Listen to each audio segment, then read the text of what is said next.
Okay guys, welcome back. Here we are building out this brush for DC4, and in our last video we got ourselves at least this far, right, where we used a nice little surface loft here with a couple of guide curves, a couple of closed loop guide curves to a simple loft, leaving us with a nice clean edge here.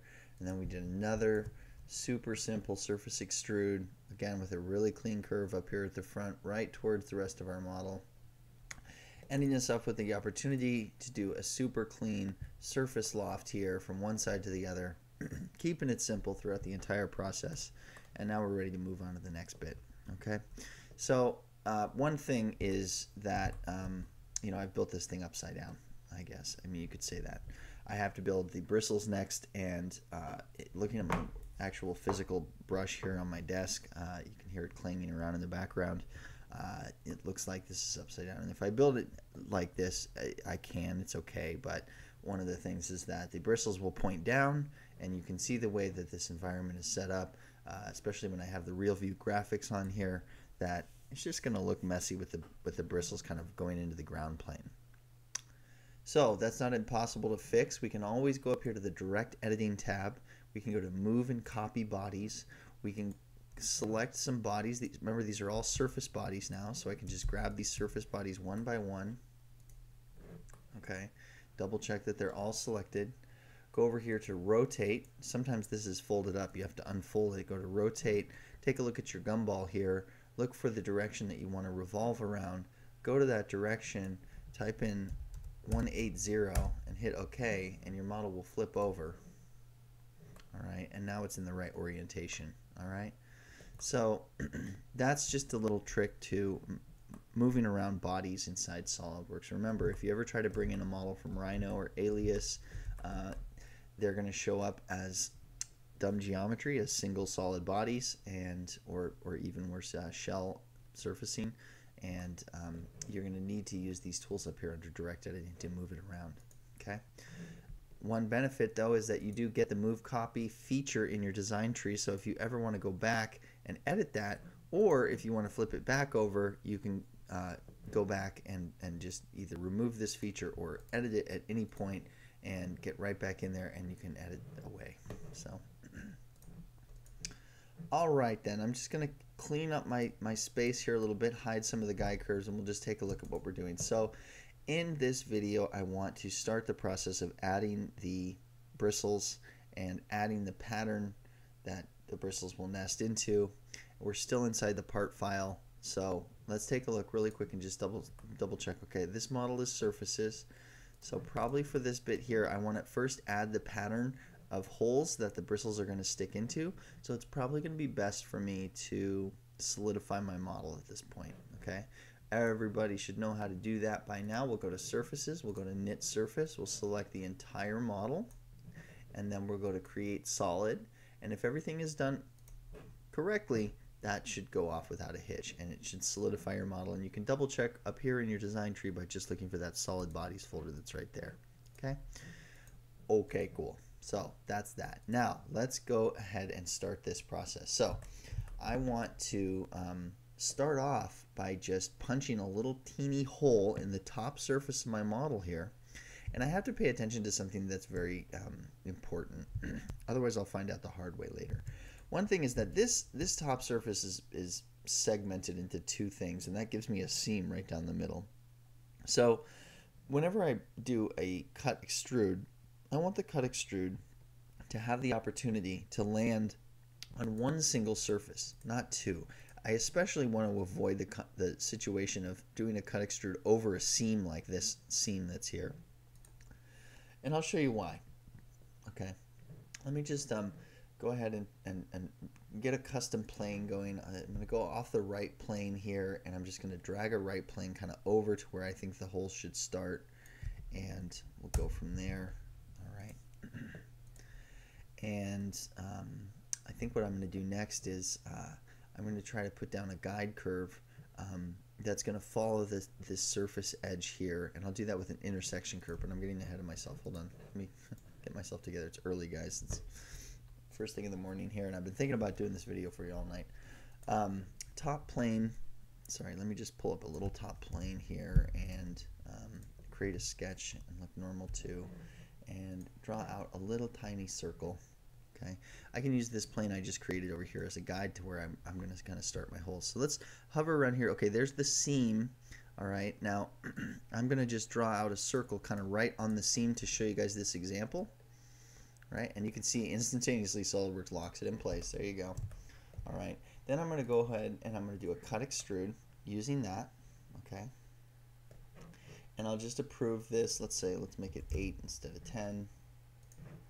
Okay. And there you go. Okay, so that works just fine. That's a nice extruded cut, and it does go through the seam, and that is that. Okay, but you notice the way that cut extrude went, right? It starts up here at the sketch plane where it was drawn, starts from the sketch plane, from plane 9, and it extrudes down into the model. Now, one thing is we don't know how far it extends into the model. We haven't done that sort of calculation. So there's a really cool trick in SolidWorks where instead of having your cut extrude start at a sketch plane, you can have them start at a surface and then go down into the model. And this is a good trick to learn because this is how you're going to do embossed logos and stuff. It's really helpful for making your model look cool.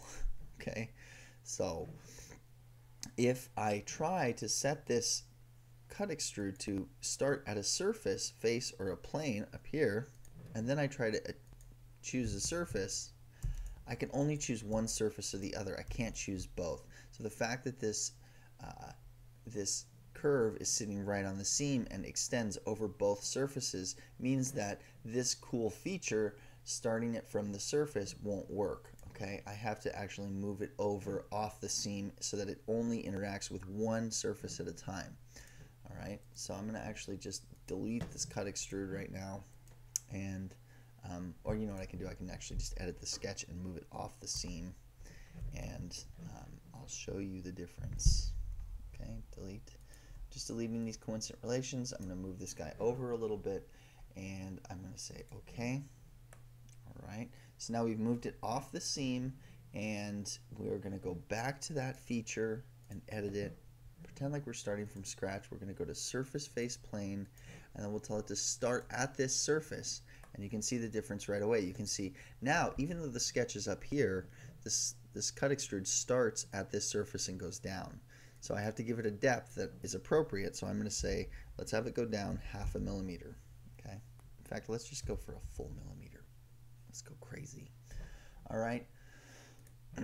So now we have a different scenario, which is a much more accurate scenario. We know exactly how deep this hole is, so that when we need to build a bristle that's going to sit in there, we know what kind of depth we're dealing with. Okay, and this is just another, like I said, it's a trick that you can use to do embossed logos and all sorts of, like I'm doing speaker grills right now, and this happens a lot where you're kind of you're trying to do a cut extrude into a surface, and you really need to know how deep it goes into that surface so that you don't punch through the wall thickness on the other side, and also so that you can do calculations on your volume, your part volume and stuff, just in case costing is an issue. So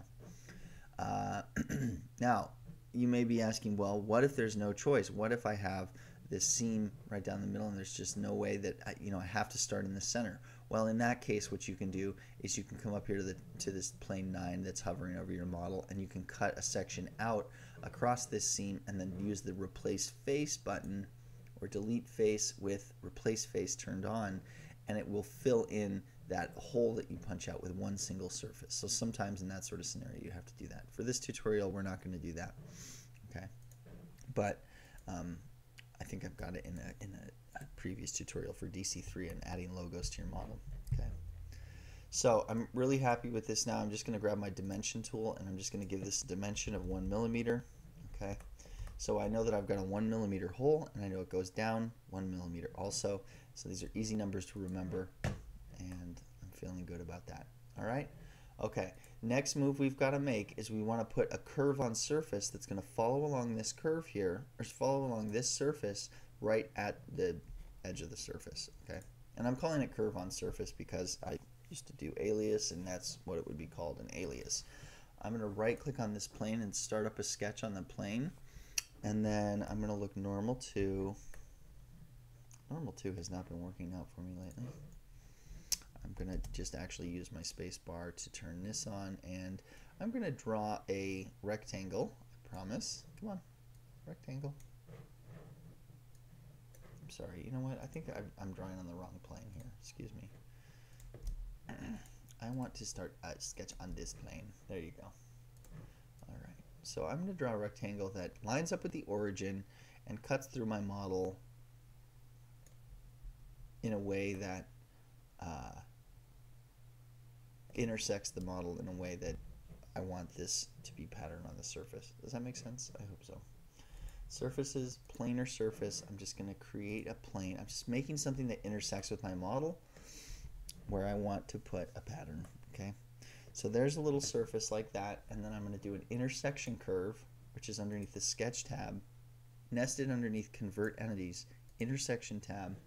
Select the face, and then select the surface that you'd like to intersect with.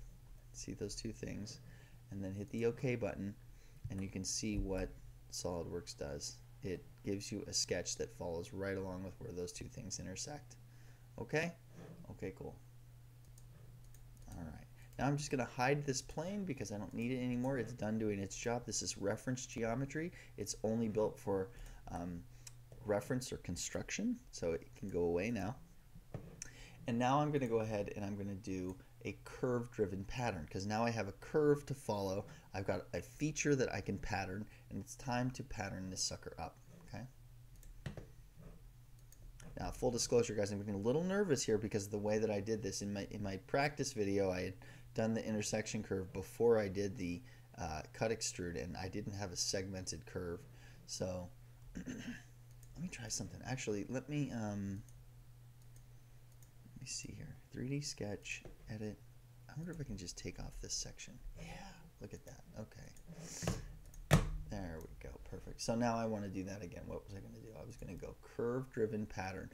So this is an important thing. In class, I was talking all about curve-driven component patterns, and then pattern-driven component patterns.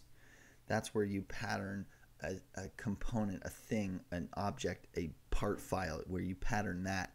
This, I'm in a part file, so it's different. I have curve-driven patterns, okay? The terminology gets confusing here. You really have to try hard to wrap your brain around it.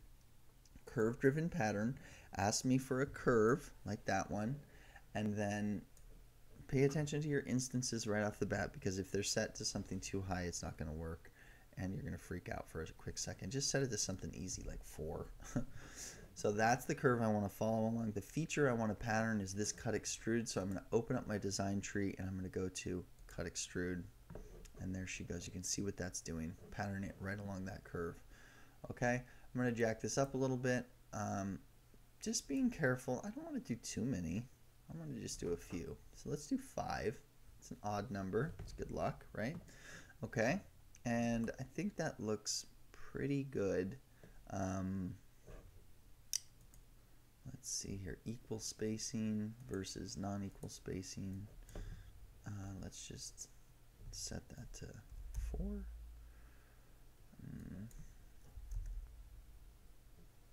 Let's go equal spacing. Perfect.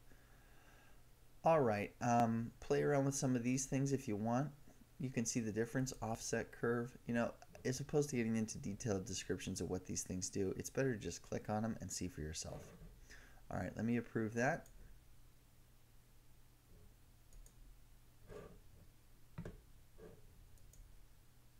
Lovely. Okay, let's try to hit the geometry pattern button.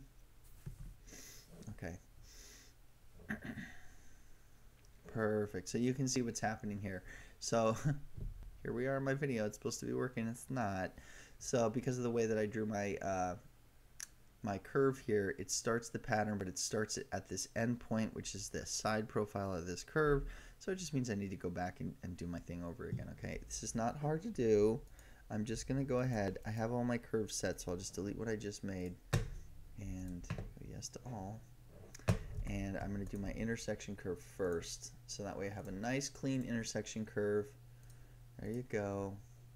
And I can go ahead and I can do my cut extrude after the intersection curve, and that way they won't be affecting each other. You can see this in real time, how quick it can go. Exit, hide. There's my intersection curve. Now I'm going to go to features, extruded cut. I'm going to grab this as an extruded cut. I'll tell it to start at the surface. I'll tell it to start at that surface. I'll tell it to go down 1 millimeter, and then I'll approve that. And now you can see the difference. Now I don't have this segmented intersection curve, and my intersection curve extends all the way to the midpoint, so I can go ahead and do my pattern, and I won't have that weird little hiccup in the pattern. So I'm going to go OK, curve-driven pattern. Curve is going to be this curve. Feature is going to be this feature. Now you can see I've got a nice separation between the seed. This is the initial thing that's being patterned, so it's called the seed. You can see it right here, aligned to seed. This is your seed. It's patterning out that way. It's creating 5 of them, meaning there's a double right here. Let's see if we can drop it down to 4. That looks okay. Yeah. Let's actually approve that. Let's keep it simple. Good news for that. If anything goes wrong, remember I had to hit this geometry pattern button. Sometimes that can save your life if your tool's not working. Okay. All right. So there's that part at least. Okay. We now have a perfect pattern of our cut extrude that follows right along the surface of our model. Okay. I'm going to shut this video down here, and then in the next video what we're going to do is we're going to insert this part into an assembly file. Once we're inside of that assembly file, we're going to create a bristle, and that's going to be top-down modeling. So we're going to create a bristle inside the assembly. It's going to be a virtual component, and then we're going to pattern that component to fit into each of these holes by using a pattern-driven component pattern. Okay, all right. So if you found this exciting, then get ready for more, because it's coming. All right. See you in the next one.